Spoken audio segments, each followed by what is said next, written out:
Que é, pois, um pacificador? Como é patente, uma vez mais, não se trata de uma questão de disposição natural. Não se deve pensar aqui no indivíduo complacente e desligado da realidade e nem no homem que quer paz a qualquer preço. Não está em foco o homem que diz: dou qualquer coisa para evitar conflitos. É impossível que o adjetivo pacificador signifique isso. Não havemos concordado o tempo todo que nenhuma dessas bem-aventuranças descreve disposições naturais?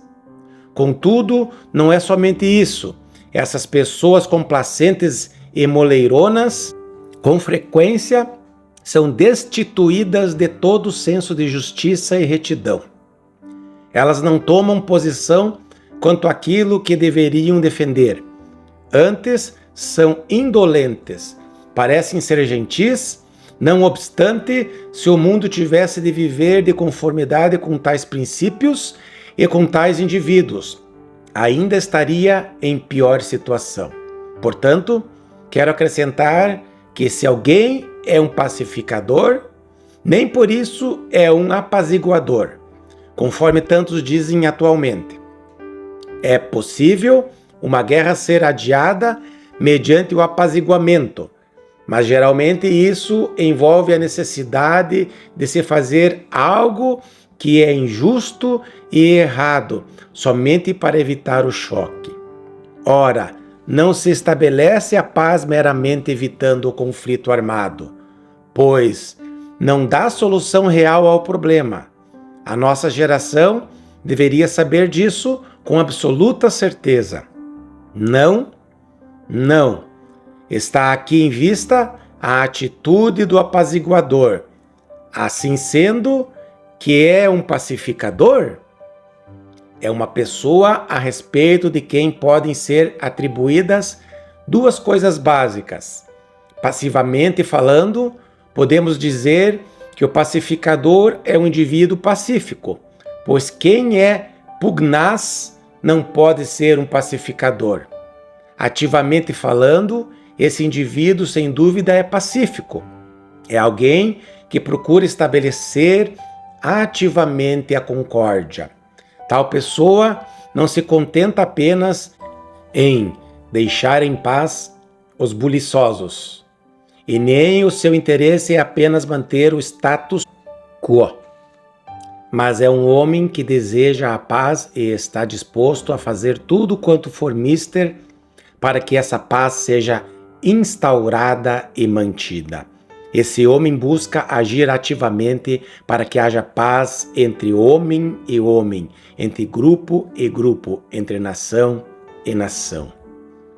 É óbvio, por conseguinte, que podemos argumentar que o pacificador é um homem que se preocupa, em última análise, com o fato que todos os homens estejam em paz com Deus. Aí está o retrato essencial do pacificador, considerado passiva e ativamente. Pacífico em sentido passivo e em sentido ativo. Alguém que não somente não provoca conflito, mas que tudo faz a fim de estabelecer a paz. O que é que isso envolve e subentende? É claro que, em face do que venho dizendo, isso implica na necessidade de uma perspectiva inteiramente nova. Envolve a presença de uma nova natureza no ser humano. Sumariando tudo em nossa sentença, está em pauta um novo coração, um coração limpo. Aqui está, conforme vemos, a ordem lógica nessas questões. Somente o homem dotado de coração limpo pode ser um pacificador. E isso porque, conforme você deve estar lembrado, já vimos que o indivíduo que não é dotado de coração puro, mas antes tem um coração cheio de inveja, ciúme e todos aqueles péssimos predicados, jamais poderá ser um pacificador. O coração do homem precisa ser expurgado de todas essas misérias. antes que o homem saiba o que significa ter paz. Mas nem mesmo aí nos convém estacar. Para que alguém seja um pacificador, é mister que encare a si mesmo de um modo inteiramente novo. E é justamente nesse ponto que vemos como isso está vinculado à nossa definição de mansidão. Antes que alguém possa ser um pacificador, terá de ser inteiramente liberto do próprio eu, dos interesses próprios e da preocupação consigo mesmo. Antes que você possa ser um pacificador, terá de esquecer-se inteiramente de si próprio, porquanto, por todo o tempo em que você estiver pensando só em si próprio, em atitude defensiva, não poderá agir devidamente como um pacificador. Para que você seja um pacificador, terá de tornar-se, por assim dizer, totalmente neutro, a fim de poder reaproximar os dois lados que se estão desentendendo. Você não poderá ser pessoa dotada de excessiva sensibilidade própria. Não poderá deixar-se atingir pela ofensa.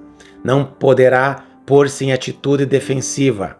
Se você permitir esses empecilhos, não poderá ser um pacificador de qualidade. Talvez eu possa explicar melhor a situação como segue.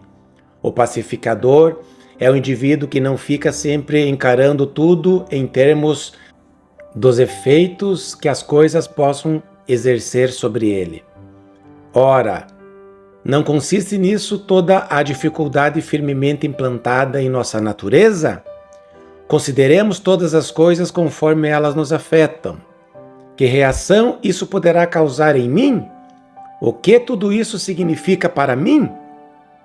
No instante mesmo em que começamos a pensar assim, surgiu a necessidade de se entrar em guerra, porquanto todas as demais pessoas estarão fazendo a mesma coisa. Essa é a explicação para todas as querelas e discórdias. Cada indivíduo envolvido olha para a questão do ponto de vista egocêntrico. Estou sendo tratado equitativamente? Meus direitos estão sendo observados? O que assim argumentam não estão preocupados com as causas que lhes cumpre defender, e nem com alguma grande realidade que unifique a todos, seja a igreja, a sociedade em geral ou alguma organização. Antes, cada qual diz: como é que isso me está atingindo? O que isso está fazendo contra mim? Ora, essa é a atitude que sempre conduz ao desentendimento, às disputas e aos conflitos, sendo diametralmente oposta à atitude de um pacificador. Portanto, a primeira coisa que devemos dizer acerca de um pacificador é que ele tem uma visão inteiramente nova sobre si mesmo, um novo ponto de vista que virtualmente equivale ao que passamos a dizer.